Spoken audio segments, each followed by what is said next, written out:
This is Matthew Kratter's Bitcoin University. Today I want to talk about some controversial statements that Michael Saylor and Saifedean Ammous made about Bitcoin yield and earning a yield on your Bitcoin. This is going to be taken from the discussion that took place on this podcast, which I'll link to in the description notes below. It's a little bit more than 2 hours long, but very, very interesting to listen to hear two very smart minds debating each other, Michael Saylor and Saif Ammous. So I encourage you to check it out. The reception on Twitter has been less positive. Adam here saying, I no longer trust Saylor. Either you understand that trying to generate a 5% yield on Bitcoin is a terrible and highly improbable idea, or you don't understand why Bitcoin is outperforming every other asset. He's either lying or dumb. Neither are reassuring as a shareholder of MicroStrategy, presumably.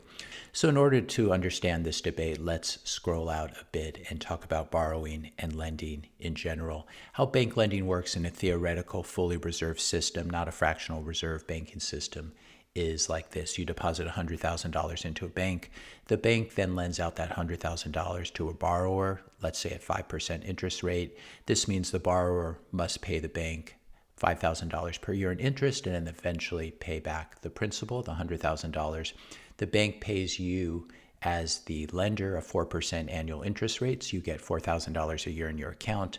And then the bank, let's say the bank keeps 1% or $1,000, thus earning a spread. So it collects 5%, it pays you 4%, and it keeps 1%. Is this a good system in general? I would say yes, because there's some old guy here who has $100,000 and just wants to sit on it because he's old and tired and he's already spent a lifetime working for it, but he does need to earn a return to pay his monthly expenses, let's say in his retirement. While on the other side of the trade or the other side of the loan, there's some young guy who has no money because he's young, he's just fresh out of school, but he needs some money to buy a house or a car or start a new business or pay for a college degree, etc.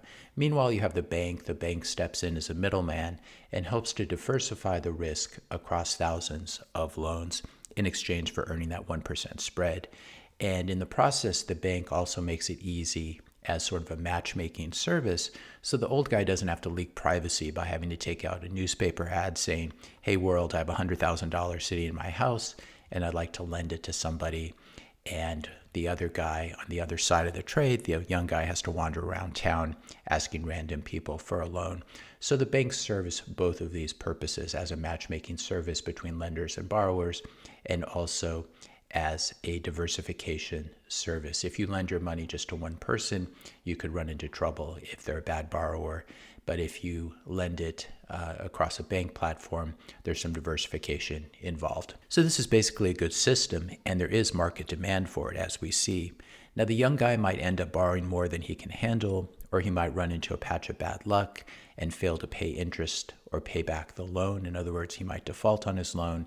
And if enough borrowers default, the bank itself might become insolvent, i.e. unable to pay back depositors, like the old guy who deposited $100,000.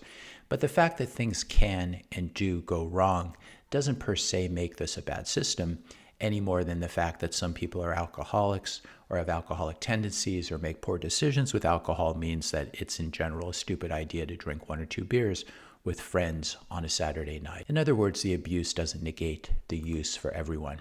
So how has this worked over the centuries? When you were on a gold standard, when we had a global gold standard culminating in the late 19th century, basically you would deposit physical gold with a bank, and then they would pay you interest on it, let's say a 4% annual yield, payable in gold itself, in physical gold, or maybe payable in bank gold IOUs, or maybe payable in US dollars, which at the time was fully backed by gold. So that'd be lending and borrowing on a gold standard. On a fiat standard, you deposit fiat money with a bank and they pay you interest on it, either in a savings account or money market account, or maybe you buy some treasuries in your brokerage account.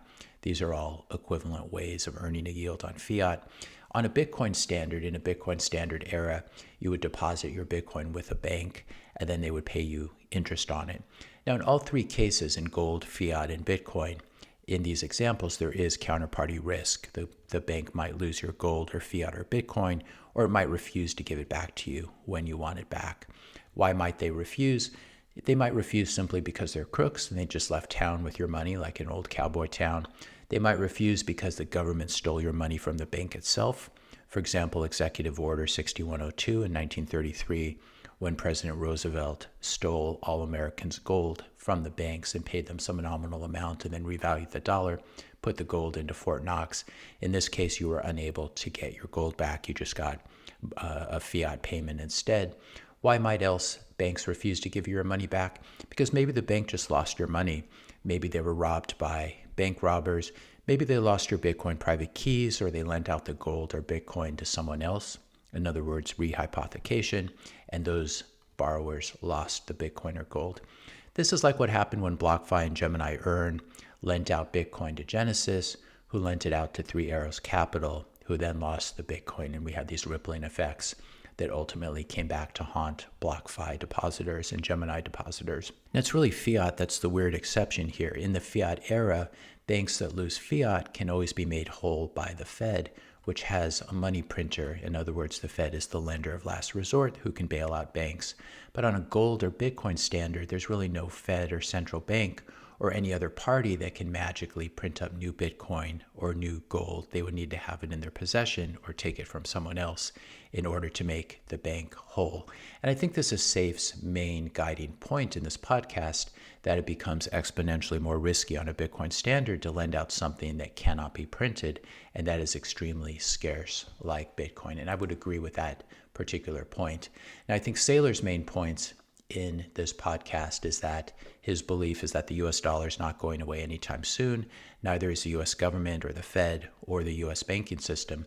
And if those assumptions are correct, and you'll have to decide for yourself whether you believe they're correct, if those assumptions are correct, it might be rational to lend out some of your Bitcoin to JP Morgan or any other too big to fail US bank in exchange for a 4 or 5% yield, whatever it is.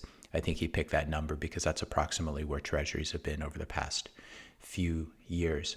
Now, this might be rational to lend out some of your Bitcoin to JP Morgan in exchange for earning some interest income, in exchange for earning a yield, since JP Morgan itself and other too big to fail banks in the US are backed by the full faith of the US government and the Fed's money printer, as well as the taxing authority of the US.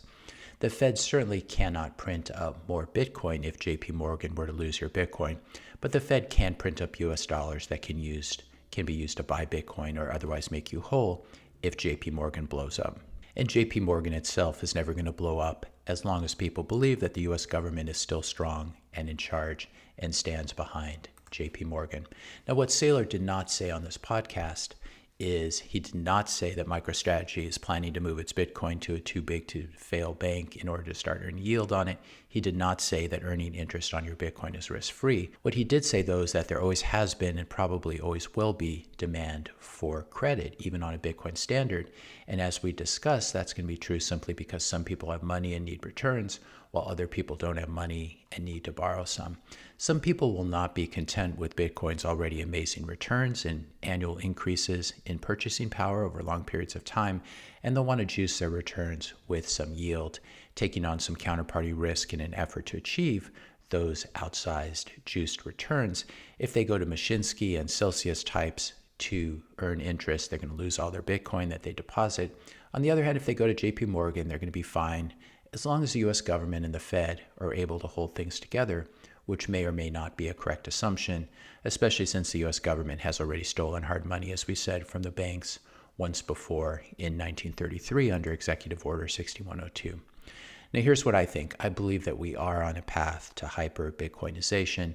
Hyper-Bitcoinization means that Bitcoin begins to be used globally as money. People will earn it. They'll get paid salaries in Bitcoin.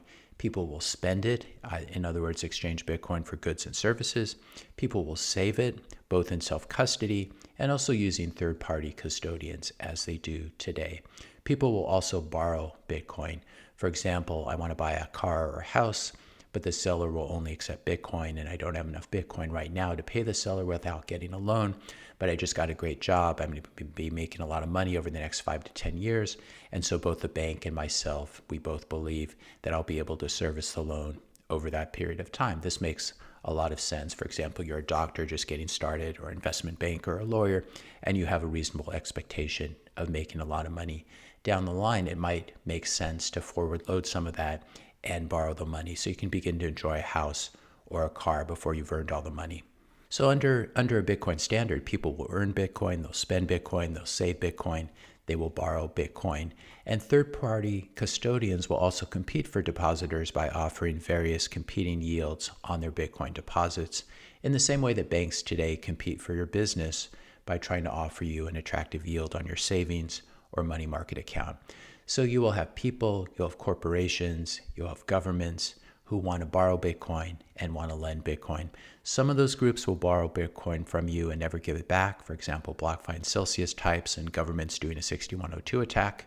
Some people will lend out their Bitcoin in exchange for a yield, just like people buy bonds or open savings accounts today. Some people will store their Bitcoin under a mattress, just like some people do today with cash, with this key difference that under a fiat standard, storing cash under your mattress is a really bad idea because fiat money is constantly losing purchasing power. As we can see here, the dollar, ever since the foundation of the Fed, has been losing purchasing power, and it's certainly lost a lot since 2020, so this graphic needs to be updated.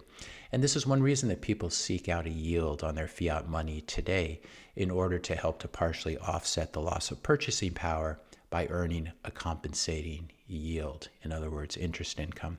Storing Bitcoin under a mattress, i.e. storing your private keys on a hardware wallet, doesn't have the same downside as fiat since Bitcoin's purchasing power is always increasing over time rather than decreasing like fiat does over long periods of time. Again, it's important not to measure this over 6 months or 1 year or 2 years or 3 years, but over significant periods of time, say 4 or 5 years and beyond, Bitcoin's purchasing power always increases.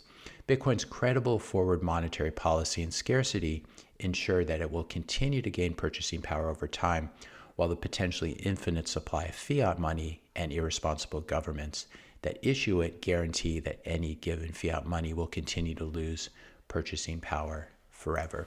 It all comes down to this concept, this joke about I'm not worried about return on capital, but return of capital.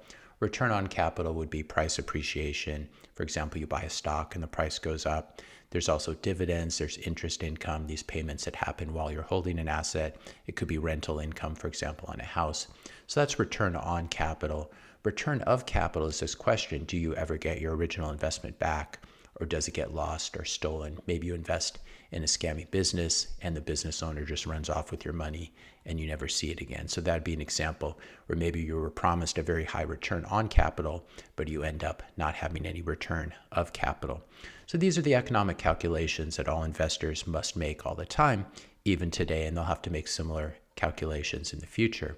For example, today you have to ask yourself, do you want to earn 4.5% on a really safe and boring US T-bill, a form of short-term treasury, where you're guaranteed to get your nominal principal back since the US possesses a money printer and the power to tax, as we said, but you're unfortunately unlikely to outpace inflation, especially growth in the money supply, which is more like 7 or 8% a year.